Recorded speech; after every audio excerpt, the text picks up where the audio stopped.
नमस्कार मित्रांनो, मला ही पेंटिंग काढायची होती आणि ती कशी झाली हे शेवटी नक्की बघा. सकाळी वैदिक दिनचर्या नावाच्या पुस्तकाची काही पाने वाचली म्हणण्यापेक्षा एक पाठ वाचला.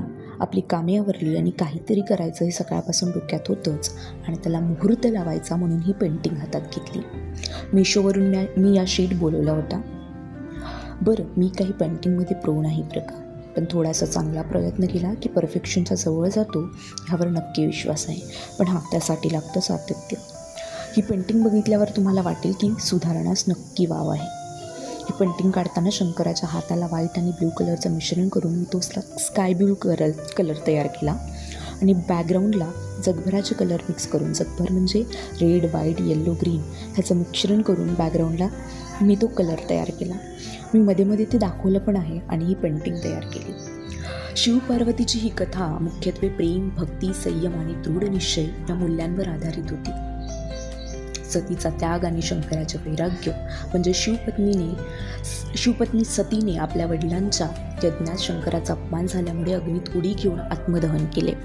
या विरहामुळे दुःखी होऊन शंकराने संसाराचा त्याग केला आणि ते हिमालयात गाढ तपश्चर्येत लीन झाले.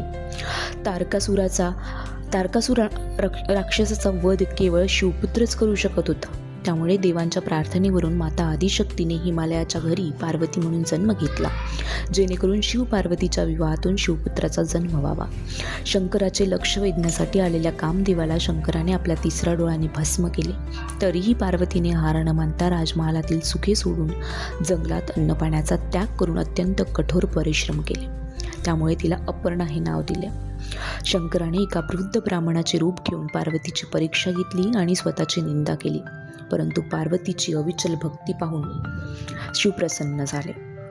थोडक्यात सांगायचे तर, जर आपले ध्येय सच्चे असेल आणि ते मिळवण्यासाठी आपण संयम व कठोर परिश्रम घेत असू तर कोणतीही गोष्ट अशक्य नसते, हे साध्य करता येते. याच या कथेचा मुख्य संदेश. हर हर महादेव. मित्रांनो, व्हिडिओ आवडल्यास व्हिडिओला लाईक करा आणि सबस्क्राईब करा. थँक्यू.